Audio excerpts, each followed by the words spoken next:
नमस्कार, news express देख रहे हैं आप। आपके साथ मैं हूं नमता चौधरी और इस वीडियो में जिक्र करने जा रही हैं महाकुंभ से वायरल हुई लड़की मोनालिसा की।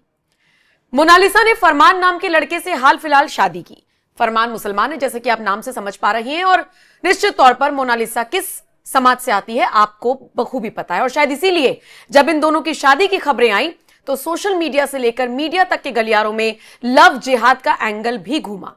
सवाल यह भी उठे कि जब यूपी के बागपत का रहने वाला है फरमान, तो केरल ले जाकर लड़की के साथ शादी क्यों की और वहीं पर क्यों रह रहा है। उसके बाद फिर मोनालिसा ने प्रेस कॉन्फ्रेंस की, जिसमें उसने कहा कि लव जिहाद जैसा कुछ नहीं है, वो बालिग है, वो अपने फैसले खुद ले सकती है। फरमान ने भी यही कहा कि बालिग है, अपने फैसले खुद ले सकती है और हम एक दूसरे से प्यार करते हैं। यही सारी चीजें हुई थी। उसके बाद एंट्री होती है सनोज मिश्रा की, वो डायरेक्टर जिन्होंने मोनालिसा को अपनी फिल्म में काम दिया।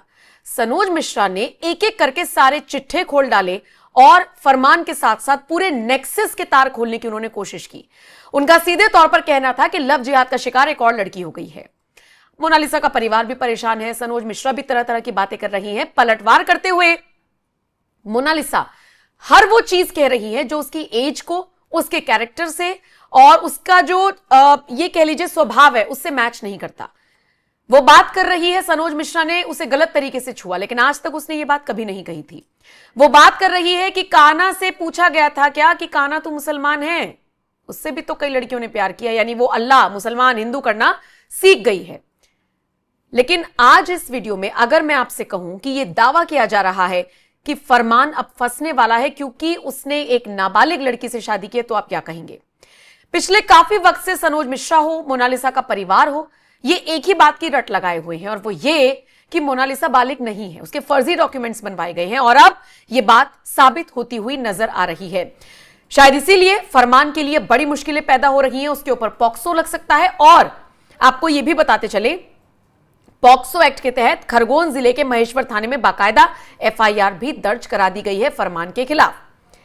मोनालिसा के नाबालिग होने के दावों पर राष्ट्रीय अनुसूचित जनजाति आयोग यानी कि एनसीएसटी की जांच हुई है और उस जांच में यह बड़ा दावा पाया गया है, जिसमें कहा गया है कि 18 साल से ऊपर की एज मोनालिसा की नहीं है। अब जाहिर सी बात है, मोनालिसा को जिसने बालिग कहकर उसकी शादी कराई वो फंसने वाले हैं। इनमें खास तौर पर फरमान भी फंसेगा।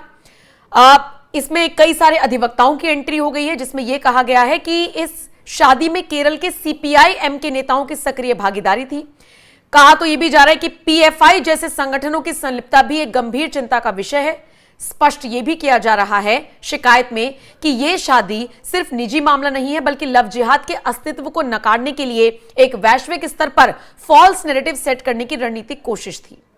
महेश्वर के सरकारी रिकॉर्ड में मोनालिसा नाबालिग पाई गई है। बताया जा रहा है कि उसकी उम्र जिस वक्त उसने शादी की है 18 साल नहीं थी, बल्कि उससे कुछ महीने कम थी।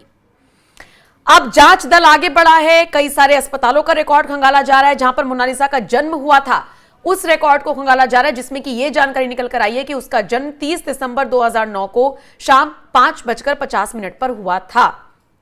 यानी जिस वक्त उसने शादी की 11 मार्च 2026, उस वक्त उसकी एज 16 साल 2 महीने 12 दिन थी, यानी कि वो 18 साल की नहीं थी। जबकि जिस तरीके से उसका डॉक्यूमेंट्स दिए गए हैं शादी कराने को लेकर, उसे बालिग दिखाया गया और ऐसे में फरमान के ऊपर अब पुलिस शिकंजा कसने जा रही है। निश्चित तौर पर फरमान की मुश्किलें भी ऐसे वक्त में बढ़ने वाली हैं और देखने वाली बात होगी कि फर्जी डॉक्यूमेंट्स के साथ साथ क्या और जितने आरोप लगाए जा रहे हैं लव जिहाद से लेकर बरगलाने तक और बड़ा संगठन चलाने तक, क्या वो सब सच साबित होंगे, ये देखने वाली बात होगी। लेकिन फिलहाल मोनालिसा से जुड़ी इस बड़ी खबर पर और इस बड़ी अपडेट पर आप क्या कहेंगे, कमेंट सेक्शन में आप अपनी राय हमें जरूर दें और बाकी अपडेट्स के लिए न्यूज एक्सप्रेस देखते रहिए।